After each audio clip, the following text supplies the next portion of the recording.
Oh my god, this artifact is so good. The crescent wave is... Okay, it might be a little bit overpowered, don't get me wrong, but I really like the design of this artifact. This is a really well put together weapon because it gives you a functionality that just doesn't exist anywhere else in the game. It is such a unique perk to have, and look at these waves, they just cut through people. They do so much damage. Regardless of if this gets nerfed or not, this is one of the coolest artifacts they have ever added to this game. Now, of course, because this weapon is hitting pretty hard right now, I had to put together a full glass cannon setup just to see how much damage we can do with Crescent Wave. So I decided to go Crescent Wave and Musket, and this is a really cool build. Seriously, what I like about this build so much is that the Musket hits crazy hard, the Greatsword hits crazy hard, and it plays like a glass cannon Musket build. You're very dangerous, you do a ton of damage, and people have to be really careful engaging with you because they can die in a matter of moments. Now, of course, there is a build breakdown at the end of this video, and linked down below is a written guide to this build if you guys want to check that out. And if you have an awesome fight that you want to see in the New World Top 5 fights, I want to get it going again, send me in those clips, guys. And without further ado, let's get into that PvP commentary. This was the first game that I had with this Greatsword, and just look at it. I mean, we're like just 2 heavy attacks and someone's dead. This thing is doing so much freaking damage.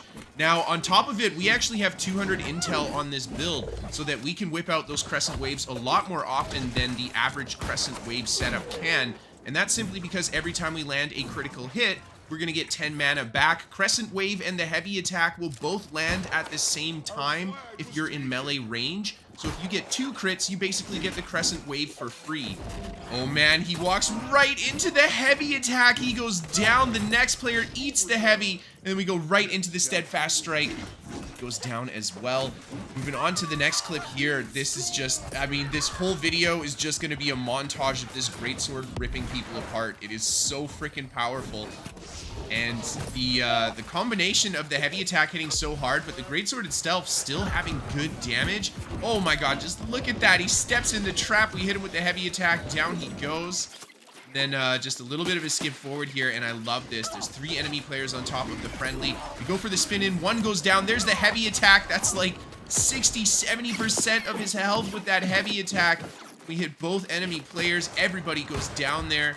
And then the Musket is no slouch on this build either. Like, seriously, this Musket hits crazy hard. I have a clip of me hitting an almost 8k power shot later on in the video. That poor guy, we dodge his attack really well, and then just right away the heavy attack, he goes down. Then this guy here, again, he's just out of range, but the Crescent Wave connects. The second heavy connects, and then we go for the crosscut cancel. So much damage, down he goes.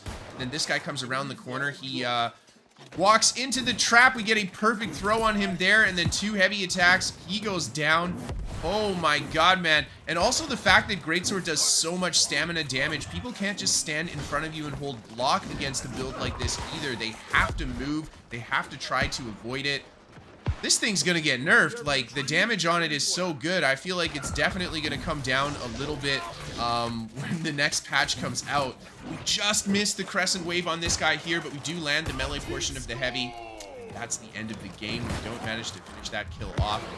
Moving on to the next clip, there is a few enemy players in the clump here, and we just start whipping heavies into them. Oh my god, they just take the damage. So many crits. Look at how high the mana bar stays because we have that 200 intel. That's one of the things about this build that I'm going to miss when we stop playing So Glass Cannon on it, is the fact that we can just whip those Crescent Waves pretty much non-stop as long as we're landing hits on the opponent.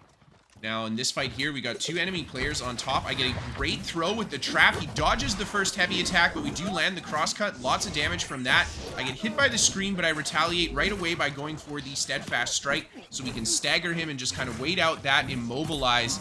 And oh my god, man, he walks right into the heavy attack. We got the block up because we're in the defiant stance. Down he goes. And then this last guy here, he tries to squirrel away, but we chase after him.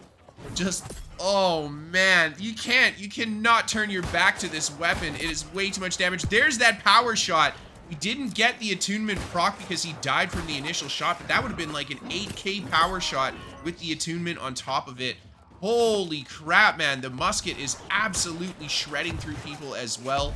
And I think one of the coolest things about this build is the fact that it's a very pierce-oriented build. Our greatsword heavy attacks will shoot the wave that will pierce through multiple enemies. Our musket will shoot shots that will pierce through multiple enemies. So it has a pretty decent amount of AoE on both of our weapons as long as we're lining up our hits properly. And yeah, you guys can see here again, we're just putting so much damage into these guys, just absolutely pressuring them. There's one power shot. This guy is almost dead from the dot afterwards. We connect a little bit of damage with the steadfast strike, and he almost goes down. And oh man, here comes Ara, one of the best players on the server, and he's not going to let this guy get away. So I just turn around and I head on towards the back end of the kind of clump here. This guy goes for his attack with the sword and shield. I end up just rolling kind of through it. One heavy attack, two heavy attack, and he's dead. Oh my god, man, this greatsword is so fucking ridiculous. I don't even know what to say. There we catch this guy in the trap. We feed him a couple shots with the musket. The friendly player putting some damage in as well. And then the clump here just chasing after our friendly with the flag. And yeah, the AoE damage from this thing, the burst damage from it. We're just going to cut through these guys like butter. And yeah, a little bit of a zergy end to this clip, but that's okay. I did want to show that we managed to successfully slow down and stop the entire enemy team with the help of the friendlies here and get the flag to safety. Moving on to the next clip here, these guys up top. Oh my god, dude, two heavy attacks. That's the story of this greatsword, man. Two heavy attacks and someone's dead. It does so much damage. I'm hitting like, if you look at the numbers and you pause it, I'm hitting like 8 to 9k heavy attacks with this thing on the higher end of it. It is crazy how much damage this thing does.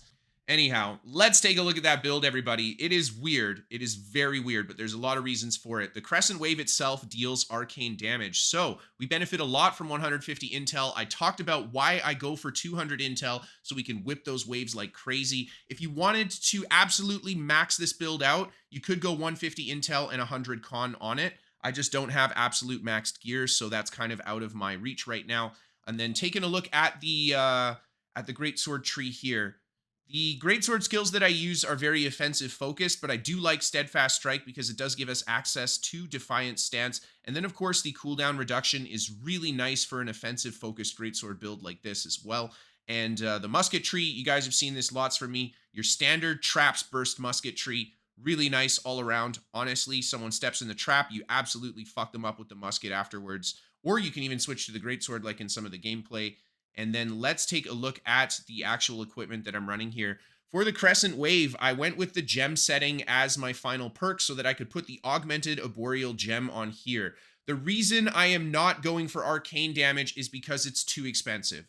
It costs an insane amount of money for these arcane rune glass gems. I didn't want to dump 100k into this build right away. I might later on. It depends how much I fall in love with this sword, but for now, I think going for the arboreal is totally fine because I already own the gear and it is much cheaper to put together. And then for the musket, I've got the syncretic musket, attunement, jagged, and accelerating traps. I think this is the musket to go for when you're playing a build like this. You could drop accelerating traps and go for another offensive perk if you want. The old crown is crazy important. It allows us to hit all these different stat jump points on the build, so you have to run this with either the old crown or the attuned leather pants. And then the chest piece here is a little bunk, but it gives me intel so that we can hit those stat points that we need. And then, of course, Shirking Heels, Refreshing, my two perks of choice for my gear. We do have Crippling Powder Burn, but that's kind of a flex spot there. You can put whatever perk you want. You must have Shirking Energy, and you've got to have Hasted Vigor in PvP.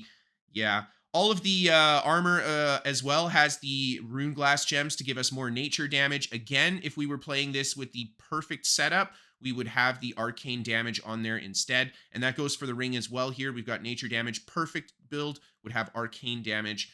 And then, yeah, the amulet is absolutely amazing. You could go for a resist instead of stamina recovery here, kind of up to the user. And then here's a look at the resists that we have. They're not bad. Old Crown definitely giving us a little bit more percent resist against stuff. And then for a squishy build like this, I'm running Stone Form. Not only does it give you a stun break, but it gives you that heal over time. Very valuable.